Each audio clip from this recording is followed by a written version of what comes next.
Middle class. ये वो लोग हैं जिन्हें देश की रीढ़ की हड्डी तो कहा जाता है, लेकिन इसमें हमेशा दर्द होता था। आजादी के बाद देश की इकोनॉमी बढ़ाने में सबसे ज्यादा टैक्स मिडिल क्लास ही देता रहा। इनकी कमाई का लगभग आधा हिस्सा सरकारें टैक्स में काट लेती थीं। मिडिल क्लास खुद को अभागा मान रहा था। पहले की सरकारों का पूरा फोकस टैक्स से अपना खजाना भरने पर होता था और मिडिल क्लास को टैक्स में रत्ती भर राहत की उम्मीद नहीं होती थी।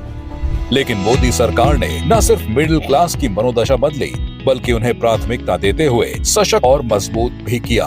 मोदी 3.0 सरकार के पहले बजट में वो हुआ जो आजाद भारत में कभी नहीं हुआ था। ये हर भारतीय के सपनों को पूरा करने वाला budget. I present the budget for 25-26. I am now happy to announce that there will be no income tax payable up to income of 12 lakh rupees. जिस मिडिल क्लास को साल 2005 में यूपीए सरकार ने 1 लाख तक की इनकम में टैक्स छूट दी थी, आज उसी मिडिल क्लास को एनडीए सरकार ने 12 लाख तक की इनकम तक छूट दी है।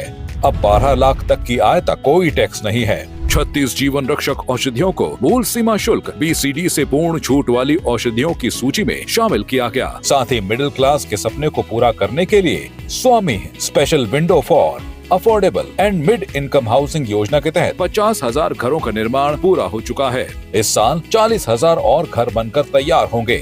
स्टार्टअप्स को नई ऊंचाइयों पर ले जाने के लिए 10,000 करोड़ रुपए का नया फंड ऑफ फंड्स लाया जाएगा और उद्यम पोर्टल पर रजिस्टर्ड सूक्ष्म उद्यमियों के लिए 5 लाख रुपए की लिमिट वाले कस्टमाइज क्रेडिट कार्ड भी लाए जाएंगे।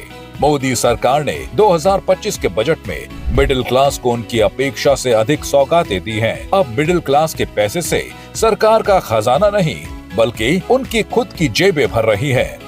मोदी सरकार का हर कदम, हर एक्शन मिडिल क्लास के लिए है। मोदी सरकार 2047 के लक्ष्य के साथ विकसित भारत की तरफ आगे बढ़ रही है।